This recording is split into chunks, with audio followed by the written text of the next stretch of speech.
anaongea kuhusu watu wake, vile watu wake wanataka, na anajua shida ya watu wangu nikiwafanyia hivi. Kila kitu sote doubt. Wakatoka Wera.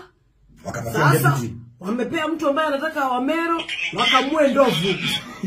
Msikie tu. Walitoka Wera.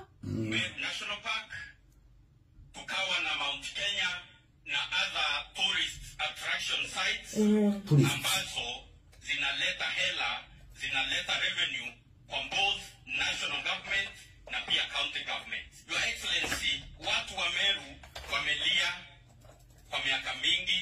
Nimekuwa nikifikiria ni kwa nini watu wa Meru na pia Wakenya wengine wanapenda mbuzi, wanapenda ng'ombe, wanapenda kondoo. Nikakuja kujua ni kwa sababu wanapata maziwa kutoka kwa ng'ombe, wanakunywa na tunauza. Nikauliza Your Excellency, ni kwa nini hatujatangamana na kufurahia ndovu wetu, kufurahia zebra zetu, kufurahia gazelles na giraffe? Nikakuja kujua hawajapata, watu wa Meru hawajapata maziwa, ni vile hawapati maziwa kwa hawa wanyama, na pia sheria ya Kenya imewakataza pia kupata nyama.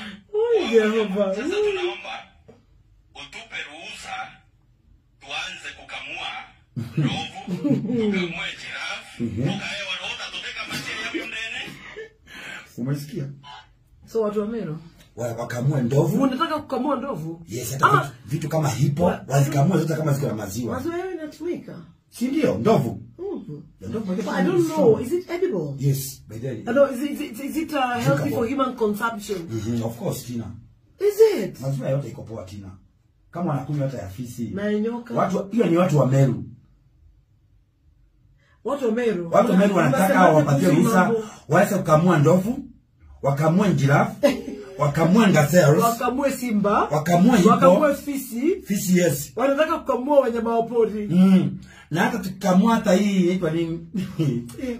Gavana aache kuvuta hiyo kitu anavuta. Huyo ndio gavana. Huyo ndio alikuwa deputy. Gavana awache kuvuta hiyo kitu. Hawache kabisa. Kawera arundi. Acha warudishe Kawera. Kawera arudishe. Radio Citizen.